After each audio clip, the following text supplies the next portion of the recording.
Dreams. Korang berminat Civic Type R tapi korang tak ada RM1,5 juta. Tak apa.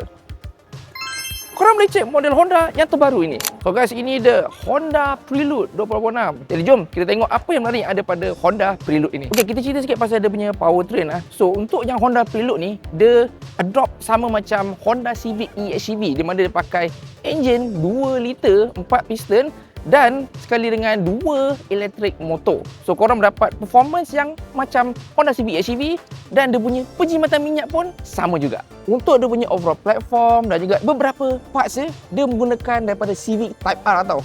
Termasuklah dia punya brake, brake daripada Brembo.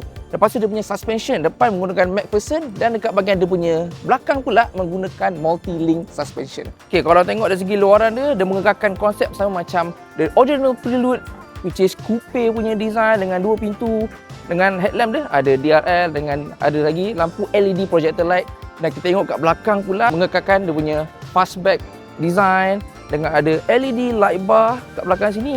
Dan yang lainnya, biasanya Honda pakai logo Honda tapi dia guna wording lah. Sekarang ni Honda kat sini. Untuk boot space Honda Prelude ni, okay, nak buka boot ni dia bukan powered So korang kena buka sikit, nanti ada dia punya hydraulic tu akan tolak. Space ni bagi saya quite okay lah. At least dalam 2 luggage boleh muat. Okay, untuk bahagian seat dia ni bagi saya dia cukup selesa lah, luas, boleh tengok lah.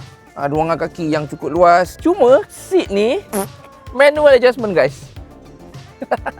Okay, untuk interior Honda Prelude ni, korang boleh tengok dekat dia punya dashboard ni memang ada hint macam Honda Civic eHEV lah. Dengan dia punya instrument cluster, ini sebesar dalam 10 inci dan juga dapat sekali dia punya infotainment ni sebesar dalam 9 inci lah. Okay, dekat tengah-tengah ni dia ada dia punya wireless charger dan dekat bahagian dia punya steering ni, bagi saya steering ni macam besar sikit lah. Okay, dan juga ada pedal shifter. Okay, untuk dia punya seat, korang tengok ini semua bahagian depan sini adalah leather seat dengan consider bucket seat. Tetapi dekat bahagian seat belakang ni kesemuanya fabric tau. Untuk bahagian center console, dia memang very straightforward . Yang penting dia ada button lah, mudah korang nak control electric power brake, tukar dia punya gear shift semua kat sini lah. Dan ada satu button S Plus ni dia menggunakan eCVT tau. eCVT ni dia bukan macam normal CVT punya gearbox, tapi dia through dia punya electric motor. Bila korang activate yang S Plus ni, korang boleh lah guna dia punya pedal shifter ni sebab dia akan imitate macam ada 8 speed tau. So korang boleh bawa kereta macam ada normal gearbox tau.